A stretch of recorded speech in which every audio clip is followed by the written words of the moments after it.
Echarle la mano. We don't harm our country and our people, and neither do we.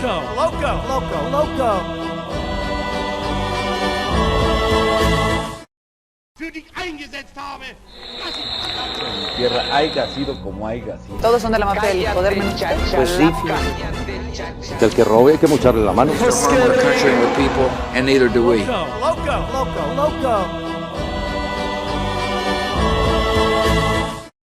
Für dich eingesetzt habe. Mi tierra haya sido como haya sido. Todos son de la mafia del poder mundial. Pues sí, del que robe hay que echarle la mano. We don't harm our country and our people, and neither do we.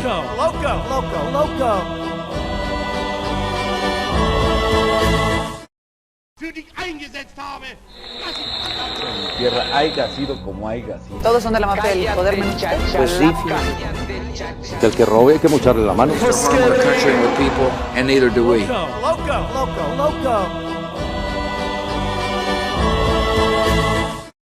Für dich eingesetzt habe. Mi tierra haya sido como haya sido. Todos son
Muy buenas tardes, amigos.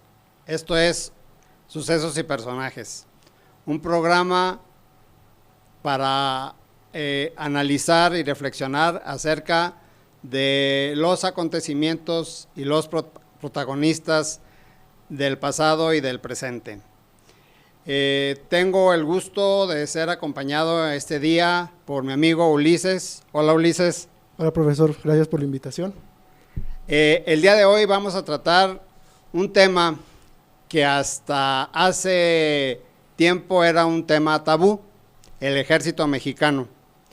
Decía Pablo González Casanova en su libro La democracia en México, que había tres temas, no lo dijo exactamente así, pero sí hablaba del ejército, eso lo digo yo, que hay tres temas que no se trataban hasta hace 20 o 30 años.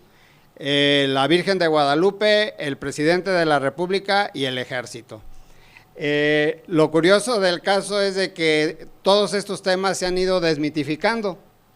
El ejército es un tema un poco misterioso, no tan misterioso como dónde quedó la mamá de Luis Miguel, pero en un momento determinado sí es un tema que muchos autores por lo menos lo tratan con pincitas. Vamos a tratar de ser equitativos en este programa, a efecto de que no nos veamos ni muy partidarios ni muy enemigos del ejército. El ejército, como todas las instituciones humanas, tiene defectos y tiene cualidades.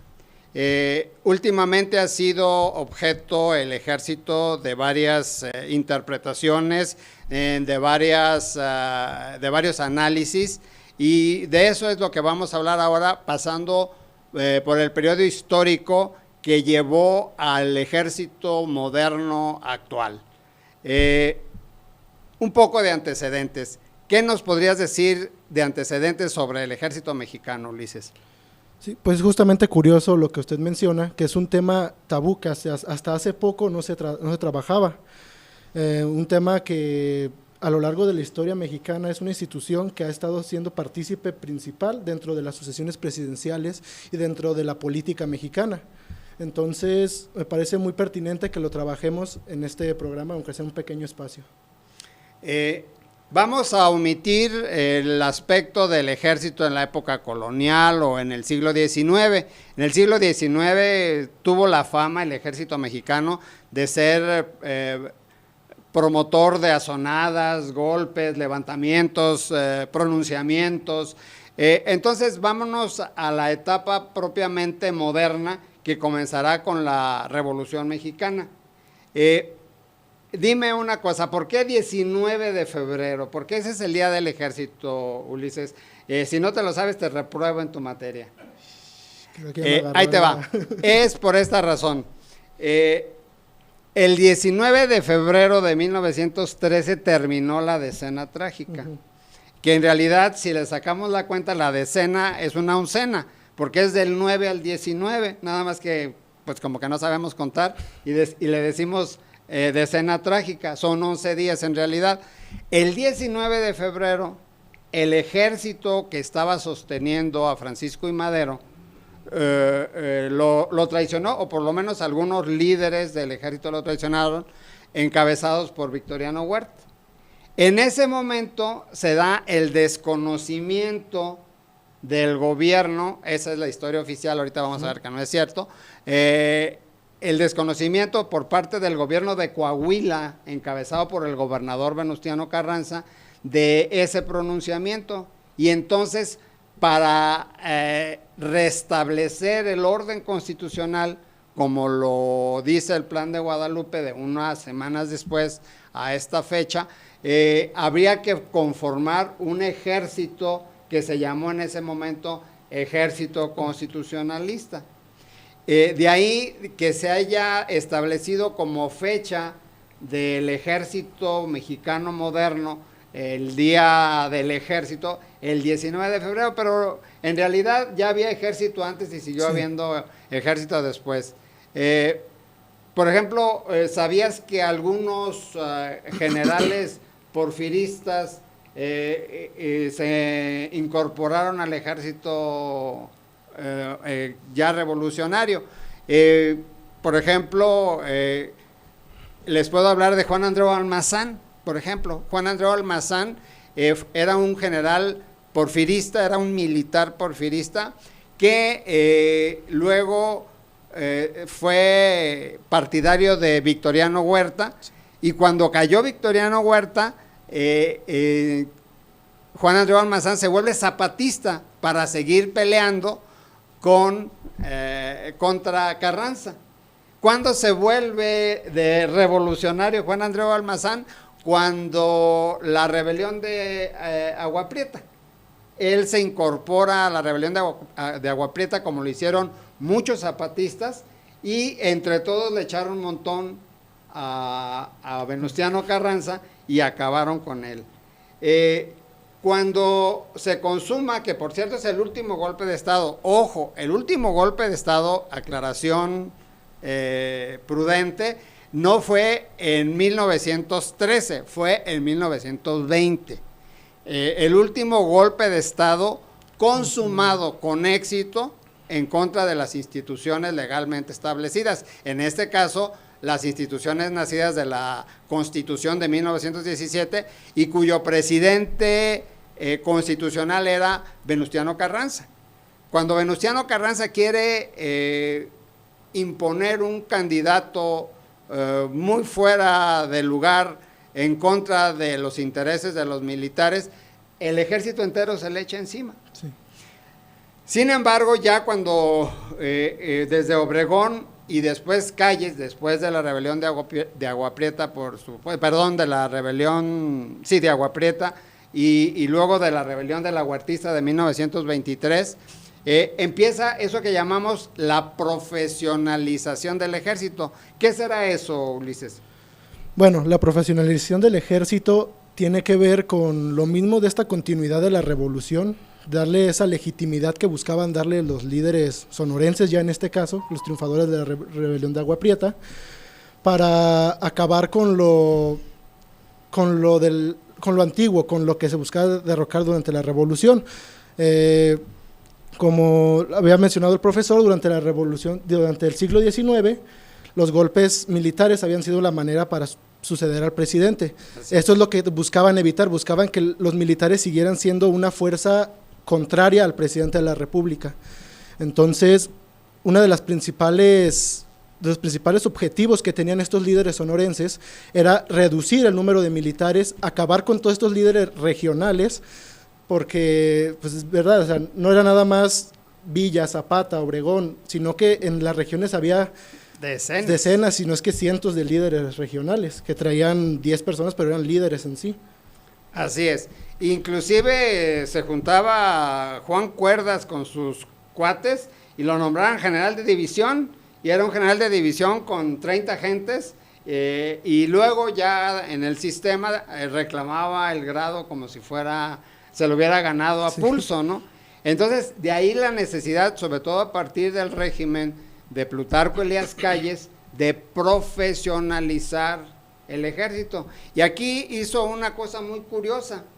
Él les dijo a todos los líderes generales, coroneles, etcétera, que se metieran al colegio militar. Les dio 2 opciones: o te vuelves civil y te damos prebendas y negocios, lo que quieras, porque eran líderes finalmente, o en su caso tienes que ratificar el grado en el colegio militar. Y se dio el caso muy absurdo de coroneles, capitanes, que estaban en primer año del colegio militar con todos los cadetes jovencitos, pero era la única forma de que su grado fuera ratificado ya oficialmente. De esta manera se libraron de muchos militares que no quisieron cursar el colegio militar. Les puedo poner el caso de Gonzalo N. Santos, que se retiró y no quiso ser militar profesional, o les puedo hablar del caso de Marcelino García Barragán, que él sí se metió al colegio militar y ratificó su grado y llegó hasta general de división y secretario de la Defensa. ¿Quién era Joaquín Amaro? Joaquín Amaro, durante el periodo de Plutarco Elías Calles, fue su secretario de Defensa. De Guerra y Marina. De Guerra y Marina, perdón. Y pues prácticamente fue el encargado de llevar la profesionalización del ejército por buen camino. Fue el que fue director de la escuela de guerra. Pues en fin, me parece un personaje muy importante para todo lo que es este proceso de profesionalización. Fíjate que ahora que hablas de Joaquín Amaro, creo que es un personaje olvidado. Ahora están reviviendo a Felipe Ángeles en esta administración, y va a llegar el momento que van a tener que revivir a Joaquín Amaro, porque en realidad es un tipo fuera de serie. Él era indígena puro, y te decía hace un rato que él, inclusive en forma autodidacta, era un hombre que se cultivó a grados excelsos. Él aprendió inglés y francés de forma autodidacta, sin maestro, con libros. O sea, creo que solamente lo puedo comparar con Sor Juana, que aprendió latín con libros, ¿no? El caso es de que Joaquín Amaro, dentro de esa disciplina, él se la impuso y se convirtió en un hombre bastante culto. Ahora, la idea era, cuando la profesionalización del ejército, es de que el ejército se volviera leal. Ya chole en la historia de México que el ejército fuera la fuente del poder. Inclusive es paradójico que el caso de Calles y de Obregón quisieran un ejército profesional, porque ellos habían sido los primeros traidores y habían provocado azonadas, pero no querían, si se quería un país de instituciones, como después les llamaría Plutarco Elías Calles, pues se necesitaba un ejército profesional. En el colegio militar es una cosa muy interesante, Ulises.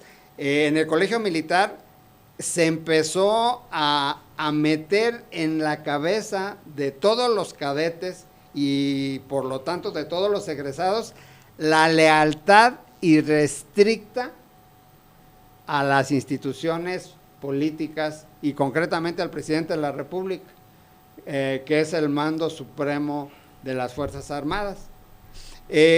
Sin embargo, aún así llegó a haber algunos intentos de militares viejos que quisieron rebelarse. ¿Te acuerdas de alguna? Sí, en la rebelión escobarista, De 1929. así es, y la de Cedillo, pero esa ya es muy tardía, en 1938, en contra Sí, de ya Lázaro Cárdenas. con Lázaro Cárdenas, y se dice que patrocinado él por las compañías petroleras expropiadas precisamente por el presidente Cárdenas. Es una cosa muy curiosa, esa profesionalización volvió a los militares muy leales. El lema es siempre leales, el lema del ejército mexicano, siempre leales, siempre con la idea de hacer del ejército un apoyo irrestricto al presidente de la República. ¿Qué más nos puedes decir de este periodo entre los 20 y los 30? Pues realmente, en cuanto a la profesionalización de Plutarco Elías Calles de la mano de Joaquín Amaro, es que esta profesionalización se quedó prácticamente o meramente en papel, o sea, las reformas se hicieron, las leyes se promulgaron, sin embargo, dentro de lo práctico no llegó a mucho, sino eso sería hasta ya con el periodo de Lázaro Cárdenas, que él sería el secretario de Guerra y Marina durante el Maximato. Sí, durante uno de los gobiernos del Maximato fue secretario de Guerra. La verdad es de que los militares viejos les costó mucho trabajo meterlos al redil. Intentos de azonadas que hubo en los años 20 sirvieron para depurar de todos esos lidercillos generales, algunos buenos, otros malos, pero finalmente estorbaban a los sonorenses, como hablabas hace un momento, y por lo tanto lo que ocurrió fue de que en esos intentos de azonadas se deshicieron de un montón de militares. Sí, fueron como unas purgas, en realidad, como para purgas sacar a todos los... Sí. Ahí murieron, por ejemplo, Manuel M. Diegues, Miguel Alemán, el viejo, el padre del que sería presidente, no digamos ya en el 28 que se deshacen de Francisco Serrano, de Arnulfo R. Gómez, es decir, todas esas purgas encontramos nosotros que se fue depurando el ejército, porque la verdad es de que los viejos, los militares viejos no querían soltar el hueso literal, porque las unidades militares podrían llegar a hacer enormes negocios. Cuando se da la profesionalización paulatina, tienes razón en eso, es paulatina, es muy endeble. Creo que el punto álgido para la profesionalización ya se daría precisamente con el general Cárdenas. Curiosamente, la administración de un general sirvió para que el ejército fuera cada vez más profesional. Precisamente con él se cambia el nombre de la Secretaría de Guerra, que ya se había separado la Marina, y se convierte en Secretaría de la Defensa, Secretaría de la Defensa Nacional, que es el nombre que tiene hasta la fecha. Sí.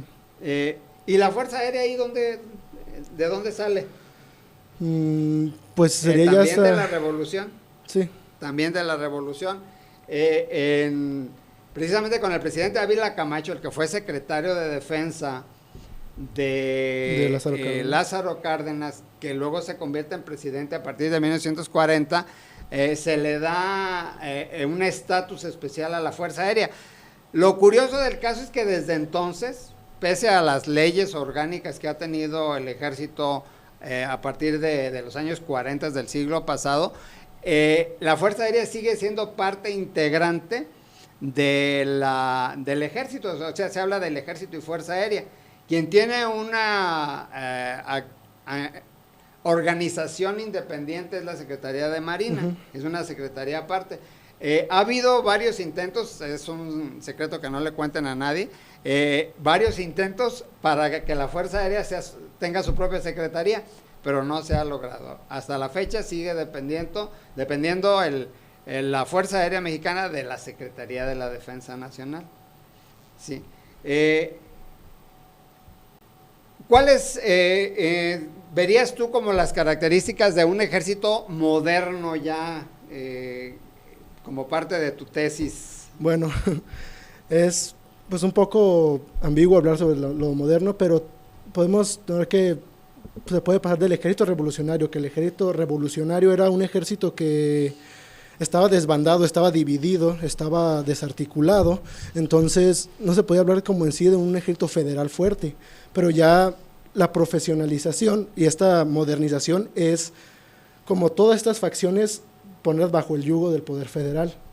Y más adelante, ya en la década de los 40, llegaremos a eso, es cuando está la modernización del armamento, gracias al estallido de la Segunda Guerra Mundial.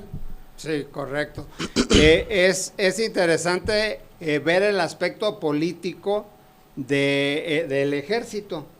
Si vemos la evolución del sistema revolucionario, del sistema post-revolucionario, el sistema político que salió de la Revolución Mexicana, encontramos nosotros que en el PNR, el partido fundado por Plutarco Elías Calles, dizque para que se institucionalizara la política en México, que no fue cierto con él, porque él fue jefe máximo de la revolución más de 6 años. Sí. O sea, él era el poder tras el poder. Se dio una cuestión un poquito curiosa en la historia de México, en la que alguien era el presidente y el que mandaba era Calles, que no tenía, casi todo el tiempo no tuvo un puesto político, un puesto administrativo, pero era el poder tras el poder. Acuérdate del viejo lema aquel de que aquí vive el presidente, pero el que manda vive enfrente, sí. Que se le ponía precisamente a Calles como el auténtico poder tras el poder. Esto no fue óbice para que se siguiera la sujeción del ejército. No era tanto querer tener un ejército moderno, sino querer tener un ejército controlado, sí. O un ejército obediente de las instituciones.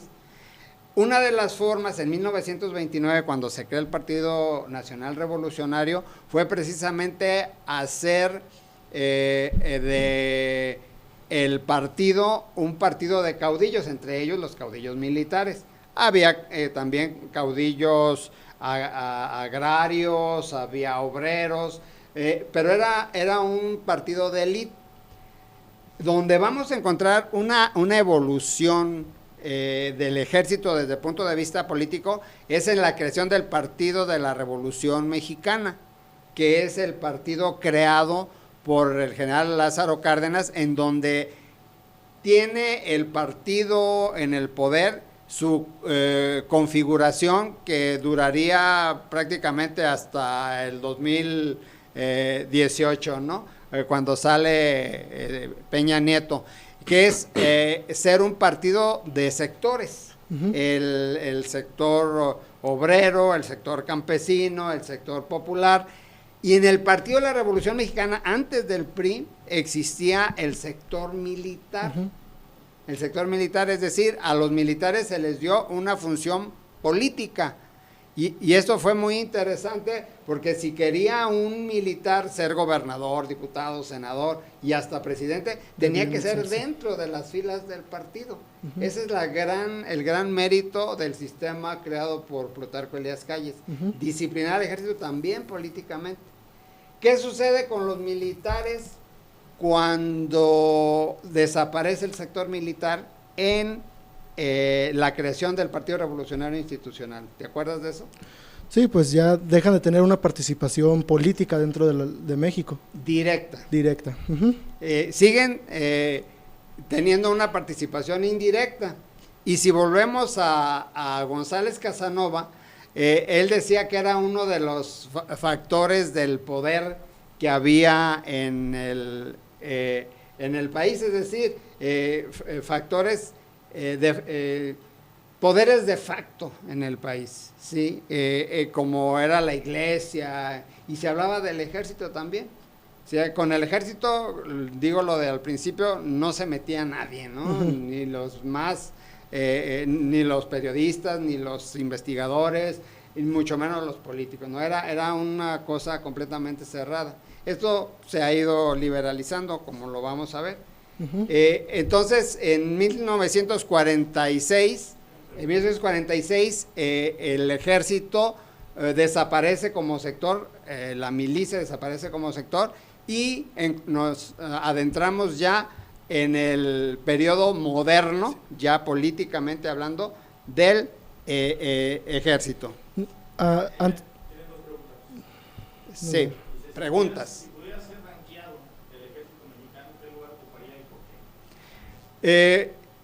Hay páginas en internet que la pregunta es que en qué lugar estaría el ejército a nivel mundial. Hay unas páginas muy optimistas que dicen que está en el lugar número 30 a nivel mundial. A mí se me hace muy optimista, pero tal vez sí lo sea. Ahora, hay otras páginas también que nos dicen que a nivel latinoamericano es el número 1. Se me hace también muy optimista. Yo consideraría, por ejemplo, mucho más profesionales y quizá mejor equipados y más numerosos los ejércitos, por ejemplo, de Brasil, por lo menos de Brasil sí, y tal vez de Argentina. Sin embargo, nos estamos adelantando en temas. El ejército mexicano se ha tenido que modernizar de unos años para acá, no tanto por el temor de una invasión extranjera, sino por factores de carácter interno, ¿no? El crimen organizado, ¿no? Tengo una pregunta. Hace un momento mencionaba a la Secretaría de Defensa. ¿Cuál es la diferencia entre la Secretaría de Defensa Nacional y el Ejército Mexicano? Buena pregunta. ¿Qué diferencia? La Secretaría de la Defensa Nacional es una entidad administrativa dependiente del Ejecutivo Federal. Es una secretaría como cualquier otra, como Hacienda, como Relaciones Exteriores, como Marina, como cualquier otra, ¿sí? Es una secretaría, depende del Ejecutivo, tiene sus trámites burocráticos, etcétera, ¿sí? Es una entidad de la Administración Pública Federal. El Ejército Mexicano es una organización para la defensa del país. Podría ser lo mismo, porque el ejército está conformado por gente que pertenece a la Secretaría de la Defensa, pero hablar del ejército estamos hablando de una cuestión completamente de operación militar. Es la encargada, tiene por misión, de acuerdo a la ley orgánica de la Fuerza Aérea, del Ejército y la Fuerza Aérea, tiene la misión de defender la soberanía externa e interna del país. Sí, esa sería la diferencia. El secretario de la Defensa, como tal, es un dependiente del presidente de la República administrativamente, pero también es el jefe del ejército abajito del presidente, por supuesto. Es el segundo al mando. El segundo al mando, sí. ¿Cómo vamos a considerar al ejército actual? No sé si sea tan poderoso, hay muchas cosas que del ejército que no sabemos. La industria militar es muy poderosa, la industria militar mexicana. México tiene varias decenas de patentes de armas que fabrica y vende. O sea, está en la industria de la guerra, ¿sí? Podríamos tener aquí en México nuestra Asociación Nacional del Rifle también, ¿no? Pero cabezada exclusivamente por la Secretaría de la Defensa, por el Ejército Mexicano. Pero finalmente no es un ejército que tenga la intención de invadir a nadie, es un ejército de defensa. Sí. Esto es lo curioso del caso. Sí, por eso mismo Cárdenas cambió el nombre de Secretaría de Guerra y Marina a Secretaría de Defensa Nacional. Muy buen punto, esa fue la razón. O sea, no estamos para atacar absolutamente a nadie. Voy a platicar una anécdota muy curiosa que se ha dado en mis cuentas en 2 ocasiones, que es la de querer intervenir con los cascos azules, el ejército mexicano. Uno fue Salinas y el otro fue Fox, cuando eran presidentes, y pues ellos es el comandante supremo de las Fuerzas Armadas, el presidente de la República, pues ellos dijeron, nosotros podemos participar con los cascos azules. Lo que no sabían esos presidentes, que no tienen una formación constitucional muy profunda que digamos, es que el ejército mexicano no puede participar en eventos internacionales bélicos. El ejército mexicano ha ido desarmado a cuestiones de desastres naturales y cosas así por el estilo. Ha estado en Turquía, ha estado en Centroamérica, inclusive estuvo en Estados Unidos después del huracán Katrina. Sí. Sí, pero era en desarmados y siempre como parte del DN3, el plan DN3. ¿Sí sabes qué es el plan DN3? No.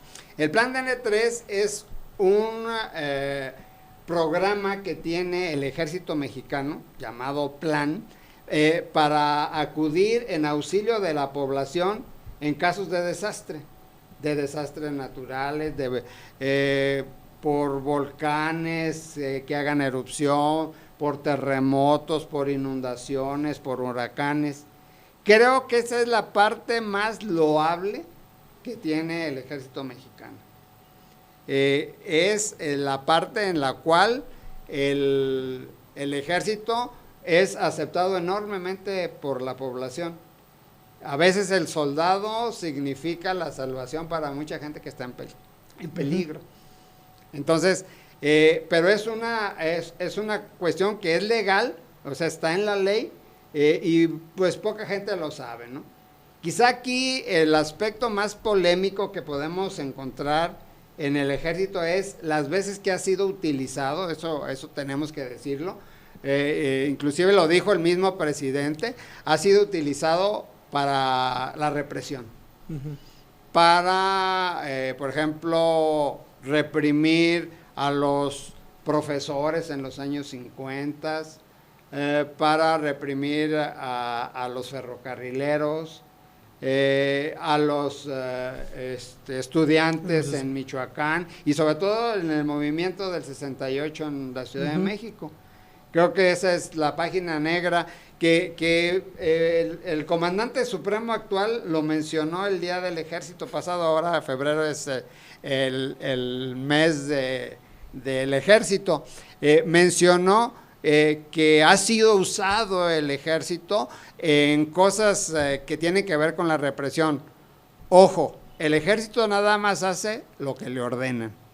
Y si ha sido utilizado para la represión, ha sido usado para actos que tengan que ver con la guerra sucia y cosas así por el estilo, es porque se lo han ordenado.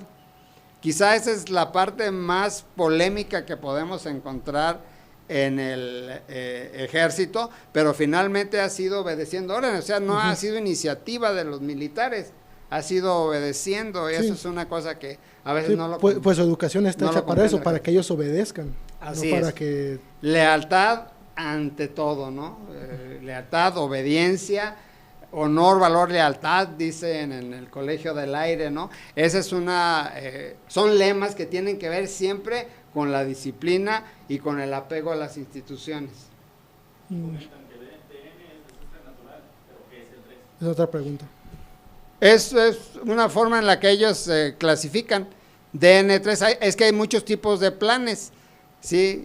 Puede haber un plan para invasión externa, puede haber un plan para una rebelión interna, inclusive eso está en la misma ley, y que se puede ver una cuestión de rebeliones internas y cosas así por el estilo, está en la ley orgánica. Entonces, uno de los planes que tiene el ejército es el auxilio a la población civil en casos de desastre, y se le llama DN3, y habrá un DN2 y un DN4 que tienen que ver con otras cosas, ¿verdad? Gracias a ustedes por vernos. Gracias. Bueno, profesor, le quería preguntar también, ¿qué es ser diplomado del Estado Mayor? Esa es una pregunta que eventualmente me hacen, ¿qué es ser diplomado de Estado Mayor? ¿No? Inclusive los locutores dicen que es el general diplomado del Estado Mayor presidencial. No, es cosa diferente. Diplomado de Estado Mayor, para simplificar las cosas, es la licenciatura en Administración Militar. Un militar que egresa del Colegio del Aire, un militar que egresa del Colegio Militar, sale con el grado de licenciatura, grado de bachillerato. El piloto aviador no, pero no es licenciado todavía. Entonces, para obtener la licenciatura, el grado de licenciatura, para equipararlo con las licenciaturas civiles, existe la Escuela Superior de Guerra. Y la Escuela Superior de Guerra es una institución en la cual, por concurso, entran militares a cursar la licenciatura en administración militar. Una vez que salen, no les dicen licenciados, les dicen diplomados de Estado Mayor. Esa es la razón.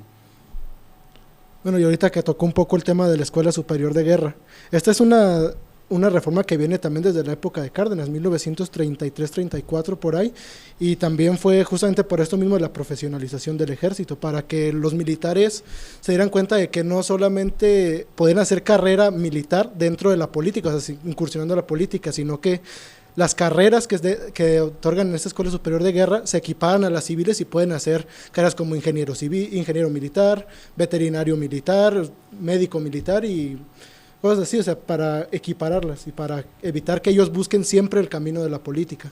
Sí, es una buena observación.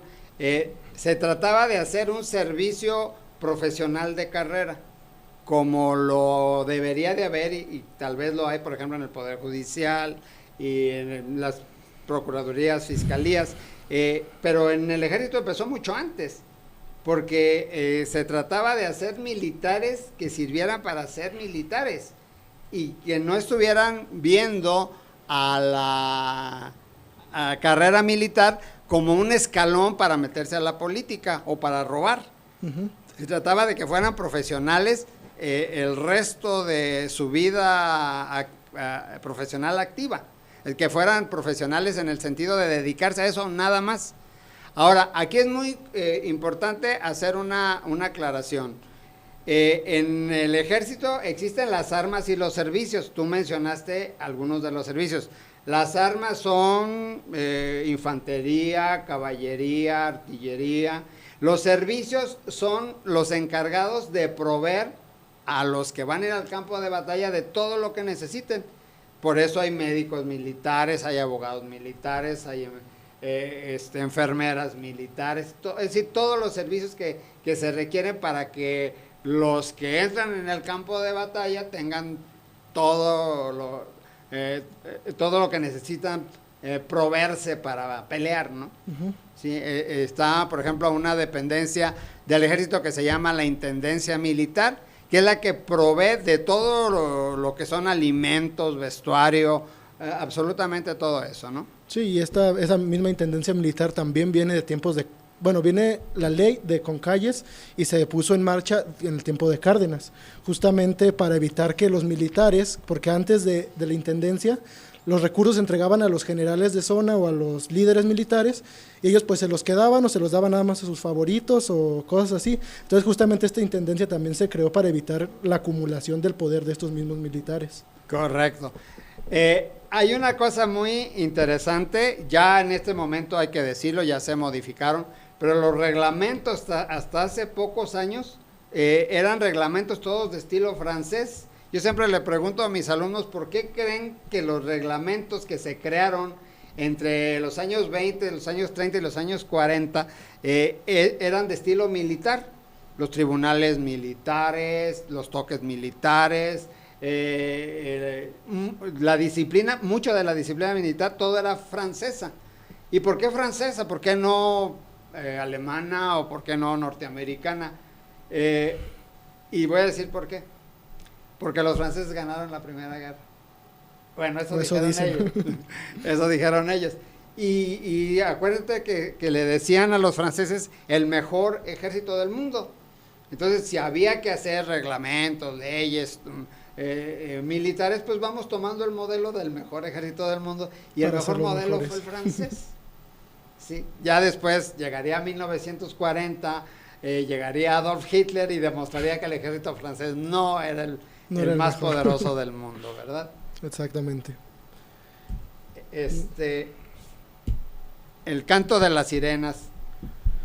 Bueno, hace unos días también durante nuestro presidente Andrés Manuel López Obrador mencionó o agradeció más bien a las fuerzas militares por no haber sido tentados por el canto de las sirenas, por una rebelión. ¿Usted cree que es posible que haya un golpe de Estado actualmente en México? La respuesta contundente es no. No. Voy a decir primero por qué no puede haber y luego qué tiene que ver el canto de las sirenas. No puede haber porque la mentalidad de los militares, por lo menos de los militares que mandan, es de una irrestricta obediencia a las instituciones civiles. Irrestricta. Absolutamente. No hay nada, no he conocido yo a ningún militar que abiertamente se haya rebelado en contra de una orden presidencial. Se han obedecido hasta las más absurdas y podemos ver algunas órdenes dictadas por Díaz Ordaz o por Echeverría o López Portillo, obedecidas por los militares, ¿sí? ¿Por qué? Porque siempre está por encima de todo la obediencia. Hubo un detalle en días pasados a propósito del Día del Ejército, el 19 de febrero, en donde el presidente le agradeció a los militares no escuchar el canto de las sirenas golpistas. Esto, debo de decirlo abiertamente, la piel de los militares es muy sensible.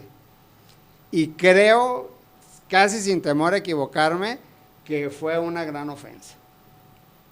Y fue una gran ofensa porque haberle dicho, haber felicitado a los militares por no haber dado un golpe de Estado es como felicitar a una señorita decente porque no se haya metido de prostituta, ¿sí? O sea, no tiene por qué, no venía al caso, no venía al tema. No se debería de haber hablado de golpe de Estado. Yo no recuerdo ninguna vez que un presidente de la República les haya dicho a los militares en su cara las palabras golpe de Estado. Es una ofensa, es decirle, pues no sé, yo les tengo confianza, pero ustedes son capaces de esto, ¿no? El comandante supremo ha hablado del cacerolazo y se ha identificado mucho con Salvador Allende y cosas así por el estilo, pero yo puedo decir con toda certeza una diferencia muy grande entre el ejército chileno, que le dio el golpe de Estado a Salvador Allende, y el ejército mexicano de la actualidad. Tienen un origen completamente diferente. No sé si sabías, Ulises, pero para entrar, no sé ahorita, pero en tiempos de Salvador Allende, para entrar en el ejército se necesitaba primero ser hijo de matrimonio, ser güerito. En el ejército chileno era muy difícil ver a alguien en los altos mandos de características indígenas. Ser católico era de lo más pipiris nice que te puedas imaginar. Y sin embargo, hay que decirlo, el ejército mexicano es un ejército bien popular. Sí. Bien popular. Yo llegué a conocer generales indígenas completos, empezando por Joaquín Amaro. Sí. Sí, esto nos habla de lo popular en el sentido de que es de las clases, que viene de las clases bajas y no es una vergüenza, es un orgullo para el ejército sentirse así. Yo llegué a escuchar un general que dijo, yo me enorgullezco de haber cambiado mis guaraches por botas.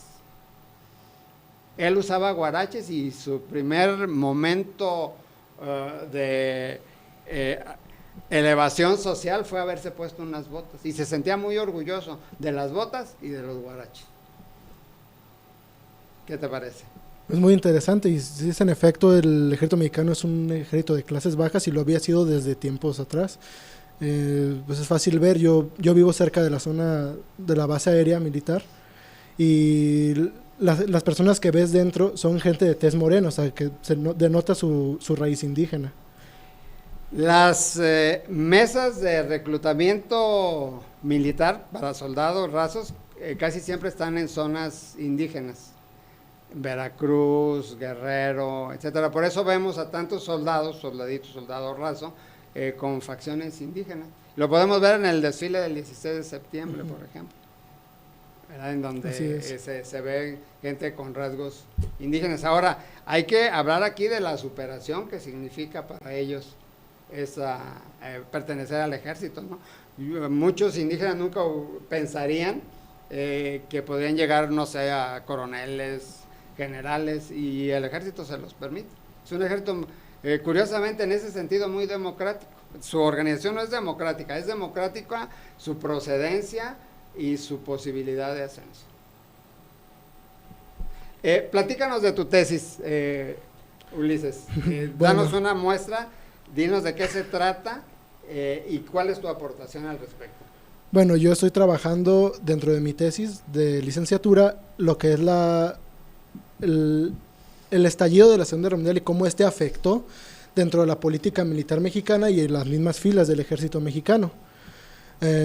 Empiezo hablando de la época de Cárdenas, con esto que habíamos tocado hace un momento, la Escuela Superior de Guerra, la Secretaría de Intendencia, y cómo en esta época se da algo que puedo llegar a comparar con debidas proporciones, lo que es la separación de la Iglesia y el Estado. En este momento es una separación del ejército y el Estado, porque ahora el ejército toma la posición que tiene hasta actualmente, o sea, es una institución a la orden del gobierno.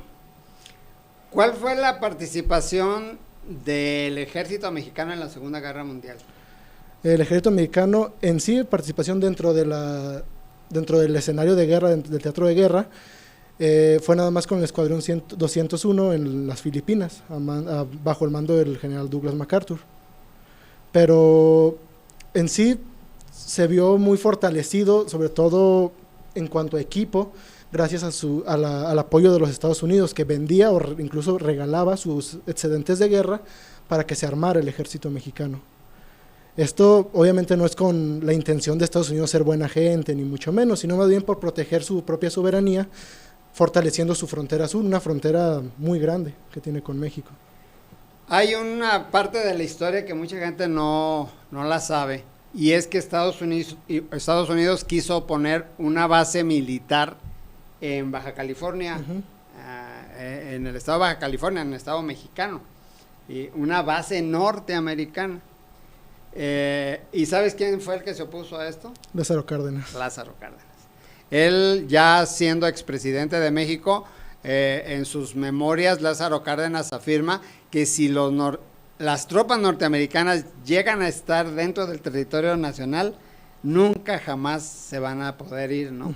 Y si no, pregúntenles a los japoneses, a los alemanes, los cubanos. A los cubanos. Es bien curioso, hay una base militar norteamericana en la Cuba comunista, a los panameños. Entonces, Cárdenas, con esa visión política que tenía él, dijo, no, mejor vamos haciendo una super zona militar en el norte del país y vamos a defendernos nosotros solos. Y él, siendo expresidente de México, se fue de comandante de zona. Sí. Imagínense el bajadón que dio, ¿no? Se fue de comandante de zona para evitar que los Estados Unidos insistieran en su petición de hacer una base militar en Baja California. Es bien curioso, pero se temía una invasión japonesa. ¿Eso fue posible? Pues actualmente, ya con la visión histórica que tenemos, me parece que no era posible. O sea, Japón no tenía la posibilidad militar de llegar hasta América, menos con la marina estadounidense interponiéndose en eso. Sin embargo, en la época era algo que se veía con mucho miedo. Era algo que era muy cercano. Si habían llegado a Pearl Harbor, podrían llegar hasta las costas norteamericanas, ¿no? Y efectivamente, el ejército mexicano no participó activamente, es más, el país mismo no participó en la Segunda Guerra Mundial. Se dio una cosa un poquito ambigua, es por presiones de Estados Unidos, prácticamente toda América Latina le declaró el estado de guerra a las potencias del eje, es decir, a Italia, Alemania y Japón, pero no participaron activamente en las operaciones militares. ¿Por qué razón? Pues porque Estados Unidos para eso se las gastaba sola. Entonces, ¿para qué quería a los países latinoamericanos Estados Unidos? Pues como proveedores económicos, como bloqueadores junto con las potencias aliadas de las potencias del eje, es decir, de no comerciar con Alemania, Italia y Japón, etcétera. Entonces, toda la economía de América Latina, excepto la de Argentina, se puso al servicio, hay que decirlo, de la economía norteamericana de guerra. Entonces, por eso México no le declaró la guerra a Alemania, Italia y Japón, No. sino que declaró que estaba en estado de guerra, una ambigüedad completa, ¿no? Sí, casi como decir, no te voy a atacar, pero sí me voy a defender. Sí, o sea, aquí estoy, y estamos peleadones, pero no te metas conmigo, ¿no? Ujú. Ya se imaginarán el miedo que le debe haber tenido Hitler a México, ¿no? Sí. El caso es de que se declaró el estado de guerra, pero Ávila Camacho consideró, pese a las estipulaciones constitucionales de que no hubiera tropas en el exterior, pero aquí estaba, había un estado de excepción, que se puede llamar, a los ordenamientos constitucionales, en el sentido de que no se debe de participar bélicamente en el exterior, y por la declaración de guerra y la suspensión de garantías, como se llamaban antes, ahora los derechos humanos, se aportó al Escuadrón 201, que participó en actividades, como decías tú, en las Filipinas, prácticamente al final. Sí, en 1945 al ya. final de la guerra. Sí. Ahora, ¿es moderno el ejército mexicano en la actualidad, desde el punto de vista técnico, de su infraestructura? Pues yo no lo veo así, o sea, ya están muy superados muchas de las tecnologías que maneja el ejército. Sí, yo creo que pese a lo que dicen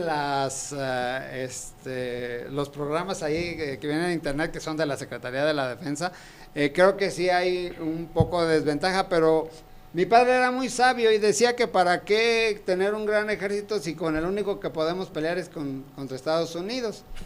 Y como dicen en el ejército mexicano, mejor no hay que pelearnos con Estados Unidos, porque luego ¿qué hacemos si ganamos? Se hablaba, era un chiste de la época de la posguerra, de decir que había que pelearse con Estados Unidos y perder, porque les iba muy bien a los que perdían con Estados Unidos.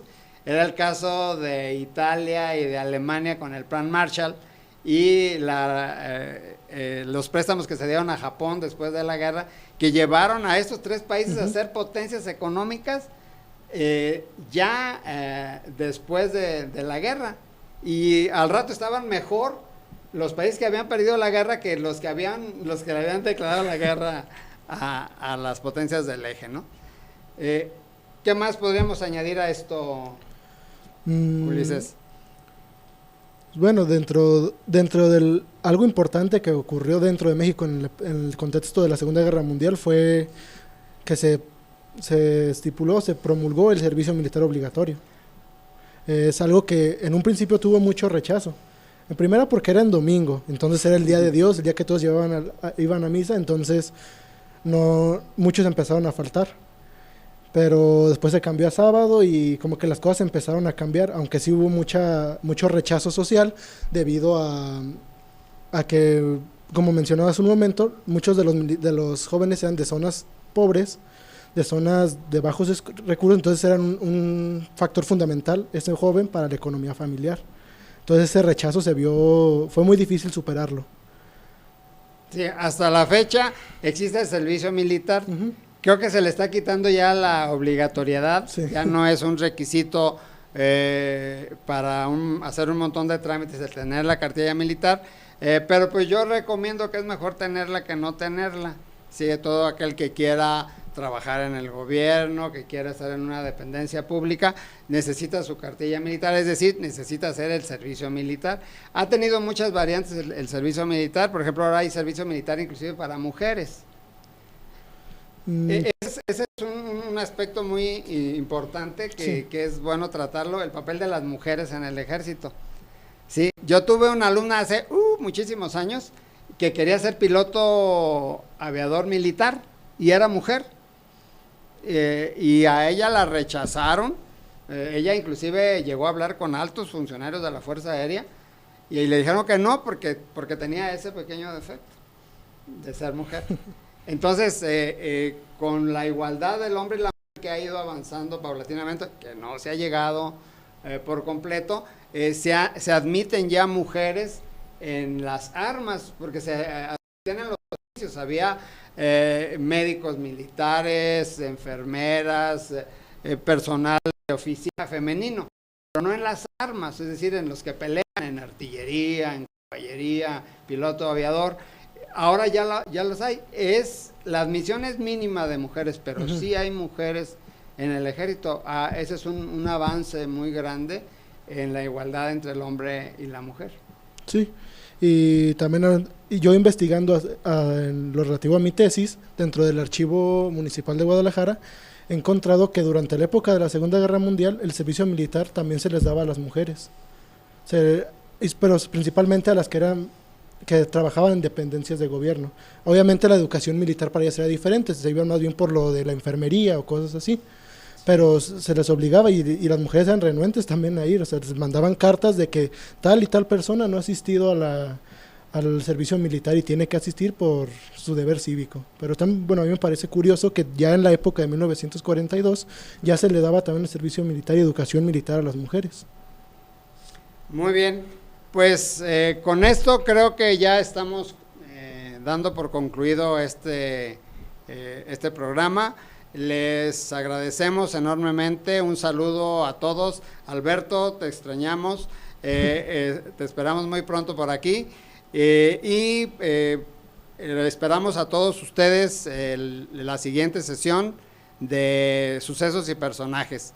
Les recuerdo, este es un programa que no discrimina a nadie y tiene por objeto el análisis y reflexión de los protagonistas y acontecimientos del pasado y del presente. Preguntan que dónde pueden conseguir las tazas. ¿Dónde qué? ¿Dónde pueden conseguir las tazas? Mándenme un correo ahí a Sucesos y Personajes a mi página y ya les doy yo el tip. Están muy bonitos, ¿verdad? Las hace mi hija.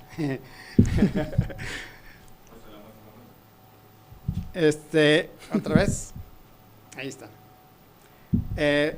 Muchas gracias y nos veremos aquí la próxima ocasión con un programa de interés para todos.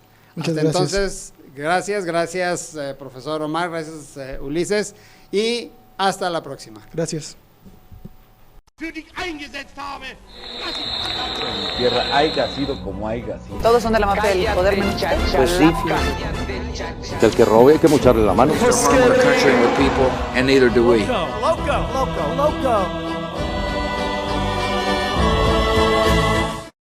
für dich eingesetzt habe, dass ich En mi tierra haya sido como haya sido. Todos son de la mafia del poder mundial. Pues sí, que el que robe hay que mocharle la mano. Don't harm our country and our people, and neither do we.